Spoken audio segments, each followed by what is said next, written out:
रागिनी सुनील के घर पर पहुंचकर देखी तो वह सोफे पर बैठकर आराम से सिगरेट पी रहा था और घर पर एकदम सूना सूना सा लग रहा था। घर पर सुनील के सिवा कोई और नहीं था। उसके बीवी और बच्चे सामान खरीदने बाजार चले गए थे। रागिनी को अपने घर पर अकेली आया देखकर उसका चेहरा किसी दिए की तरह चमक उठा और रागिनी को अपने करीब सोफे पर बिठाकर पूछा, आज बहुत दिनों के बाद इस गरीब के घर पर कैसे आना हुआ।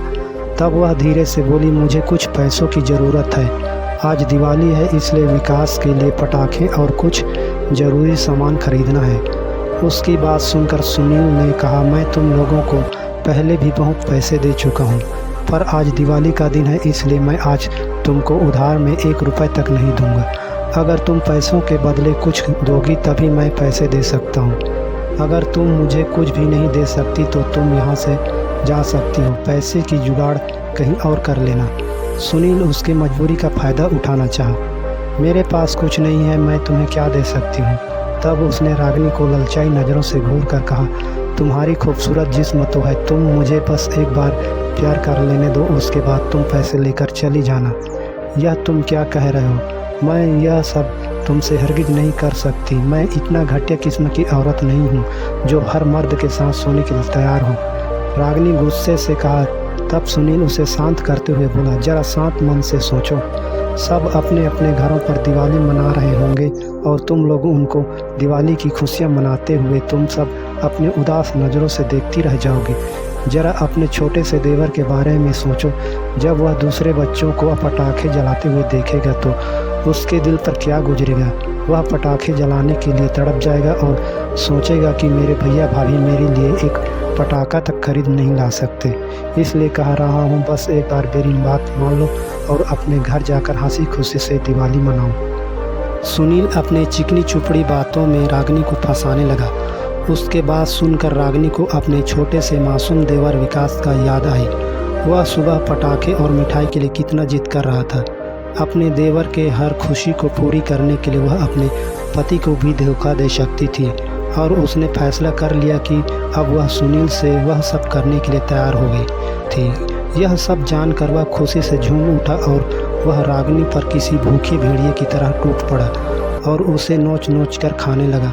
जब तक उसका पेट नहीं भर गया, रागिनी दर्द से कराहती रही, पर उस दरिंदों को उस पर दया तक नहीं आया। फिर रागिनी सुनील से पैसे लेकर अपने घर चली गई। विकास एक 12 साल का गरीब लड़का था। उसके घर पर भैया और भाभी रहते थे। आकाश रोजी मजदूरी करके अपने परिवार का पालन पोषण करता था। कभी कभी उन्हें किसी दिन का खाना भी नसीब नहीं होता था।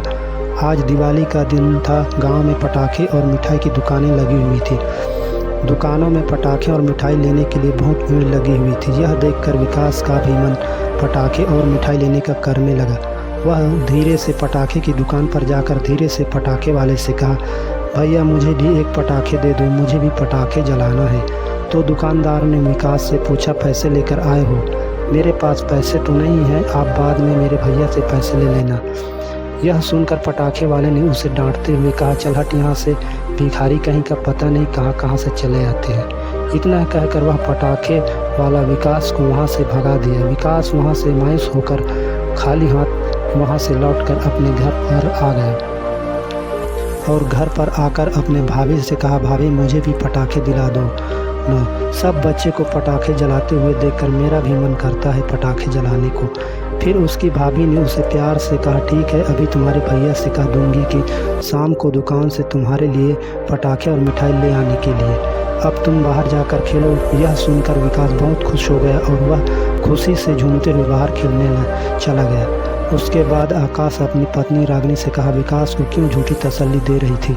तुम्हें तो पता है हमारे पास अभी 1 रुपये भी नहीं है और तुम उसे पटाखे और मिठाई दिलाने की बात कह रही थी। तो रागिनी बोली, तो क्या मैं करती उस नादान बच्चे से कह देती, वह सब लेने के लिए हमारे पास पैसे भी नहीं हैं। मैं एक छोटे से बच्चे का दिल नहीं तोड़ सकती। तुम अभी शहर जाओ और कुछ काम धाम करके उन पैसों से विकास के लिए पटाखे और मिठाई लेते आना।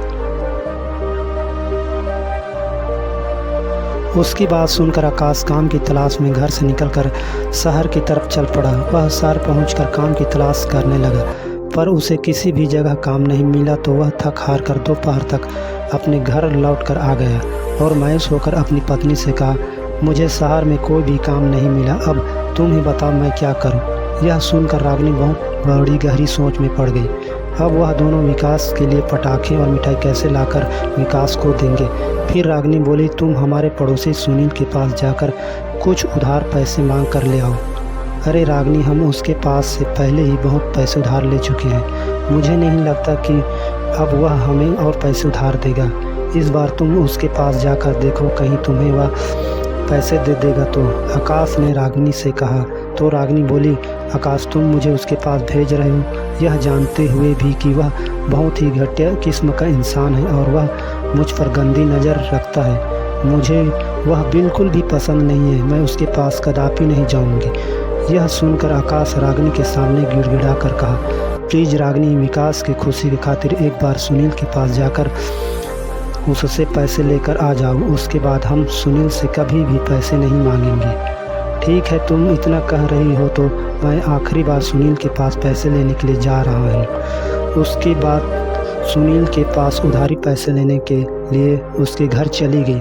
रागिनी सुनील के घर पर पहुंचकर देखी तो सोफे पर बैठकर आराम से सिगरेट पी रहा था।